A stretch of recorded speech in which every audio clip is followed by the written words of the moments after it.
Good afternoon, everybody, and welcome to Friday's Daily Devotion. I'm Pastor Eric with South Canyon Lutheran Church, who brings you noontime devotions every day, Monday through Friday. So we hope that you will join us again on Monday as those resume. And if you're looking for a worship service to be streamed on Sunday, we'll be offering that at 9 a.m. and would love to have you join us.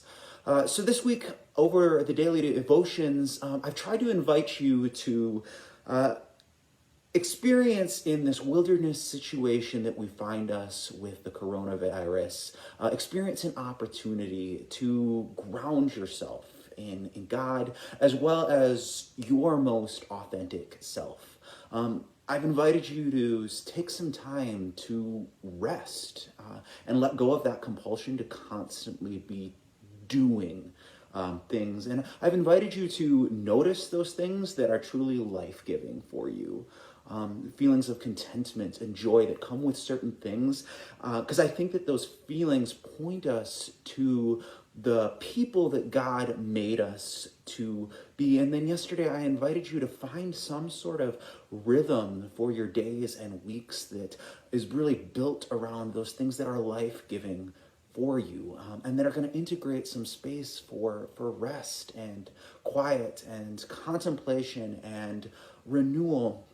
And it may seem that those practices are all self-centered, and in a way, I suppose that they are. But I really believe that when we ourselves are grounded in our most authentic self, and we have allowed ourselves space and time to attend to the movement of God within us and around us, that we will ultimately turn outwards towards love of our neighbor. That ultimately that is where the Spirit is going to lead us when we're paying attention, because the love of self and the love of our neighbor are intertwined.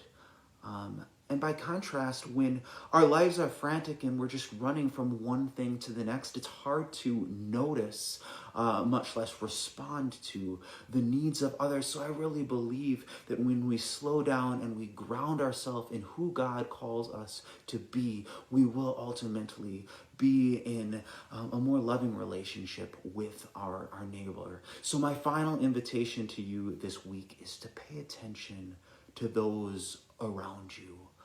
To see beyond the COVID-19 cases or the unemployment numbers and notice your neighbors, the needs and responses that are in our midst, in the communities wherever you find yourself, to notice God's work in the world.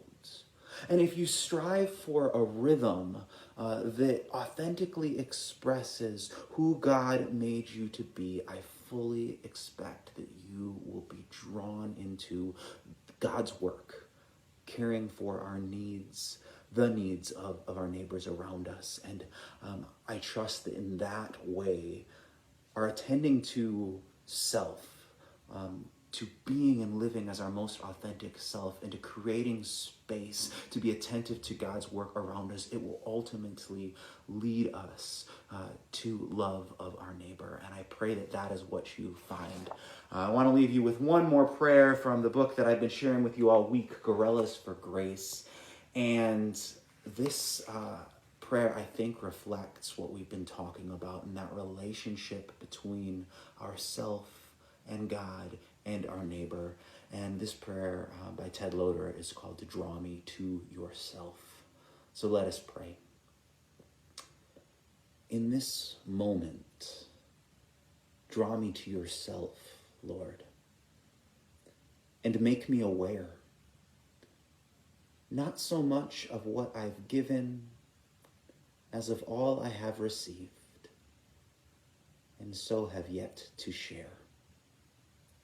Send me forth in power and gladness and with great courage to live out in the world what I pray and profess. That in sharing, I may do justice, make peace, grow in love, enjoy myself, other people, and your world now, and you forever. Amen. Thank you for joining me for these devotions this week. I pray that you have a blessed weekend. Would love to have you join us for church on Sunday, and hope that you'll tune in next week, as I believe that Pastor Chris will be leading noontime devotions for you. Peace be with you.